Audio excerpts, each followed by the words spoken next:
Hi there everyone, and welcome to this summary of the Tim Woods activity. By the end of this module, you will know what it means to stand in the circle and what the 5 steps to our study activity are before going and completing this powerful training technique on your own. As you know by now, many organizations around the world are always trying to remove waste. Many have successfully integrated lean strategies, reaping benefits like improved efficiency, stable operations, better yield rates, and higher profit margins, while others struggle to simply understand the basics of a lean thinking organization. As you have probably seen by now, at the heart of a lean organization is people. Their culture, behaviors, and capability all contribute to the successful implementation of a lean strategy. In the book, The Toyota Way, 14 Management Principles, author Dr. Jeffrey Liker outlines his 14 principles with a 4P model. One of those P's, which is focused on people and partners, challenges us to grow leaders who live the lean philosophy and respect, develop, and challenge one another. One way we can develop and challenge each other is through continued kata. Kata is a martial arts reference which describes a system of individual training, exercises, or techniques that are used to develop an individual's skill set in a specific area.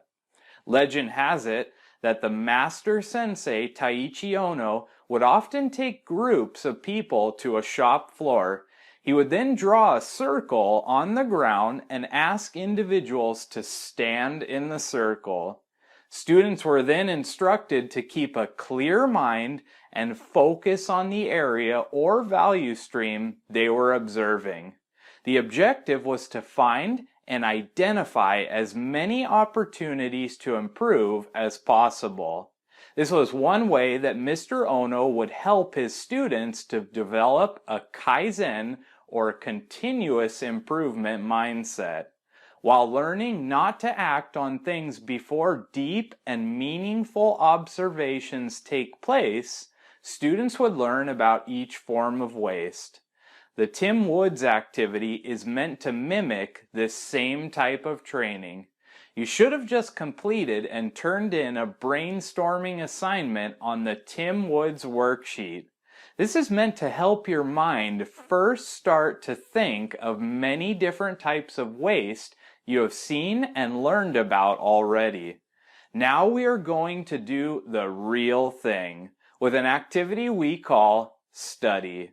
The study activity is inspired from Mr. Taiichi Ohno's famous Stand in the Circle activity, while adding to it some fun tools for you to use.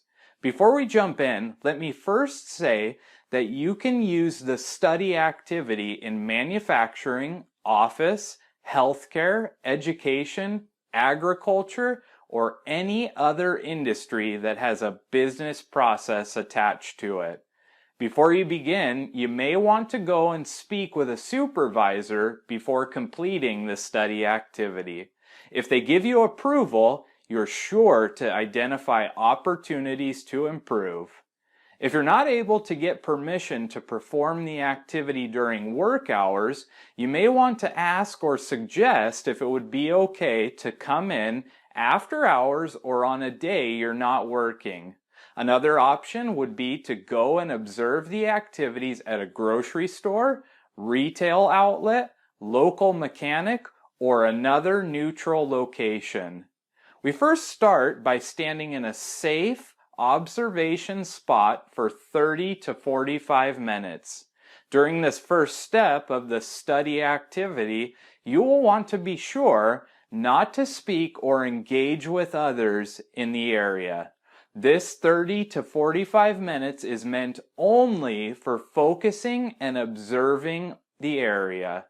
Next, you'll need to take notes about your observations. These observations will be recorded in the opportunities section, and they can range from employees walking all the way across the facility, having to reach too low, or an employee's skills simply not being utilized appropriately. Be sure to be as detailed as possible when taking your notes, as you will use these notes later on.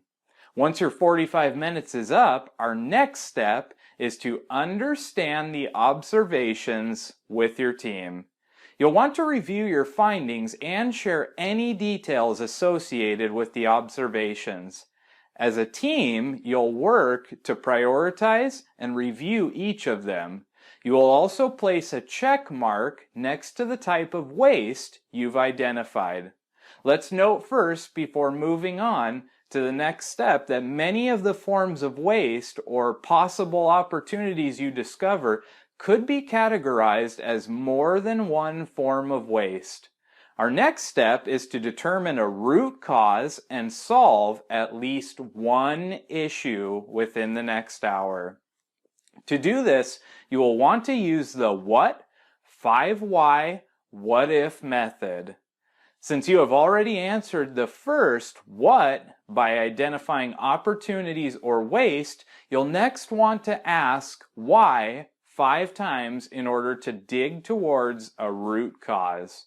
Once you're satisfied that you have in fact reached the root cause, a good way to get started finding solutions is to ask, what if? To complete a 5 why analysis, simply ask why repeatedly to one of the people or members down at the Gemba. This will help you discover real root causes.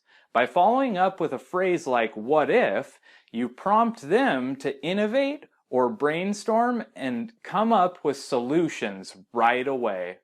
Remember, if possible, try to find more than one solution.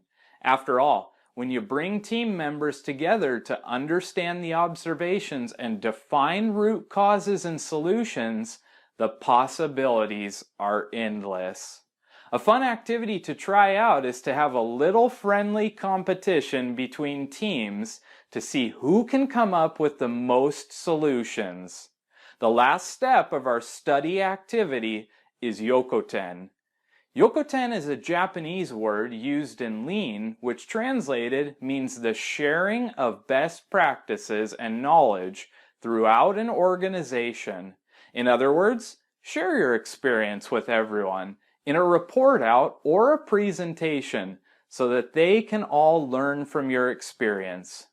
You'll need a few supplies for this activity, so let's make sure we have them all ready to go. First and foremost, be sure to print out the study template and grab a clipboard or something hard to write on. Along with the template and clipboard, be sure to make and take with you some extra paper and a pencil to write with. The last item that is available for download is a quick and easy presentation template that you can use to share your findings with the entire organization. And that's it, the study activity. Don't forget to turn in your assignments when you complete them, and be sure to take the quiz. A coach will review your experience and contact you if they have any tips or advice. Remember, we're never far away, so any questions, please feel free to ask, and we'll see you in the next lecture, after you finish your study, of course. Until then, keep on improving, and we will keep on giving you solutions that ignite your power.